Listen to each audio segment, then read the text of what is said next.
여러분, 이상하지 않으세요? 폭로할 게 있으면 그냥 하면 되잖아요. 그런데 MC몽은 이렇게 말했어요. 오늘 저녁 8시에 라이브로 다 밝히겠습니다. 지금 당장 켜도 되는 라이브를 굳이 몇 시간 뒤로 예고한 거예요. 이걸 본 네티즌들의 반응은 의미심장했어요. 저녁 8시까지 내 입을 막을 시간을 주겠다는 말이네. 그러니까 이 폭로는 폭로가 아니라 어쩌면 협상 카드일 수도 있다는 거예요.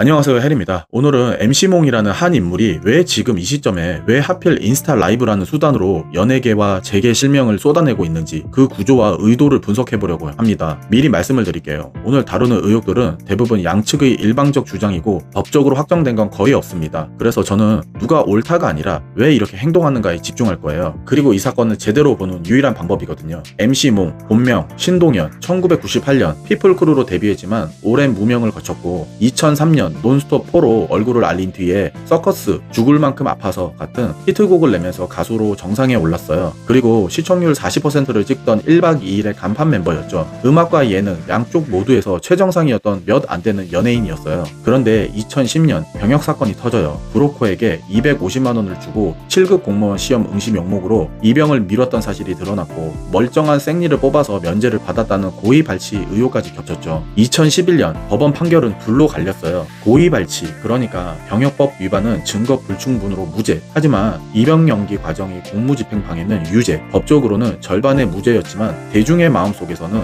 유죄였어요. 그리고 그는 출연 정지 명단에 올라 16년째 방송에 나오지 못하고 있습니다. 여기서 오늘 분석의 첫 번째 열쇠가 나옵니다. 2010년 MC몽은 침묵을 택했어요. 잠적했고 자숙했고 사라졌어요. 그런데 2026년 MC몽은 정반대예요. 최대 볼륨으로 실명을 박아가며 정면 돌파하고 있습니다.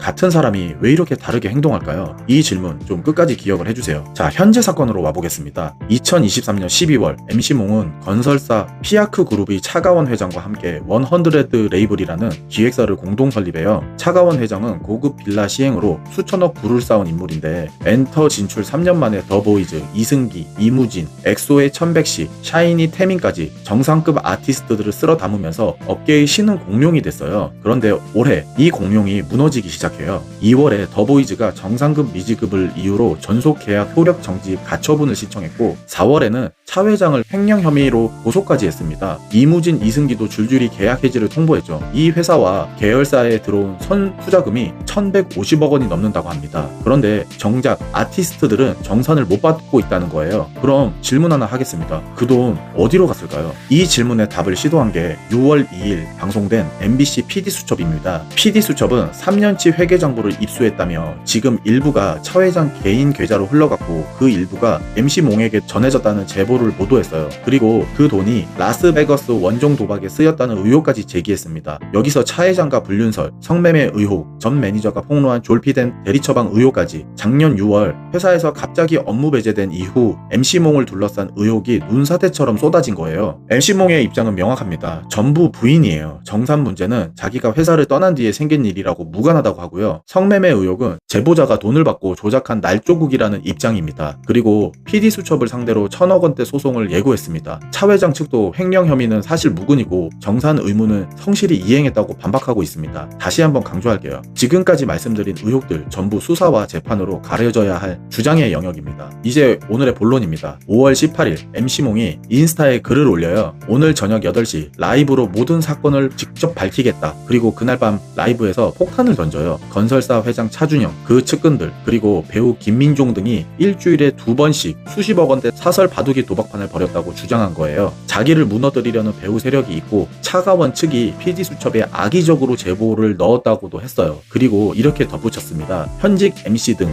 연예인 2명이 더 있다. 녹취와 문자도 있다. 고소하면 공개하겠다. 당연히 거론된 쪽은 즉각 반박했어요. 김민종 측은 다음날 모두 명백한 허위사실이라는 공식 입장을 냈고요. 그러니까 지금 이 폭로전은 검증되지 않은 실명 주장과 전면 부인이 부딪히는 진흙탕입니다. 그런데 여러분, 이 폭로의 내용보다 형식이 훨씬 많은 걸 말해준다고 봐요. 지금부터 4가지 관점으로 한번 뜯어보겠습니다. 첫 번째, 그에게 라이브 말고 다른 채널이 없었습니다. 생각해보세요. 16년째 출연 정지입니다. 기자회견을 열면 언론의 편집을 거쳐야 하고 그 언론이 자기에게 우호적이라는 보장도 없죠. 반면 상대 진영의 의혹은 PD수첩이라는 지상파 탐사 보도로 전국에 방영됐어요. 채널의 비대칭이 압도적인 거예요. 이 상황에서 편집권이 100% 자기에게 있고 수십만 명에게 실시간으로 도달하는 유일한 메가폰이 뭐겠어요? 인스타 라이브죠. 그러니까 라이브라는 선택은 별난 게 아니라 채널이 막힌 사람의 거의 유일한 합리적인 선택이었던 거예요. 두 번째, 이건 방어가 아니라 상호 확증 파괴 전략이라고 볼 수 있습니다. 냉전 시대 핵 전략 용어인데요. 너가 나를 쏘면 나도 너를 쏜다. 그러니 아무도 못 쏜다는 논리예요. MC몽에게 제기된 의혹은 성매매, 불피댐, 횡령 연류, 불륜, 이걸 하나하나 해명해야 하는 방식으로는 절대 수세에서 못 벗어나죠. 해명은 뉴스가 안 되잖아요.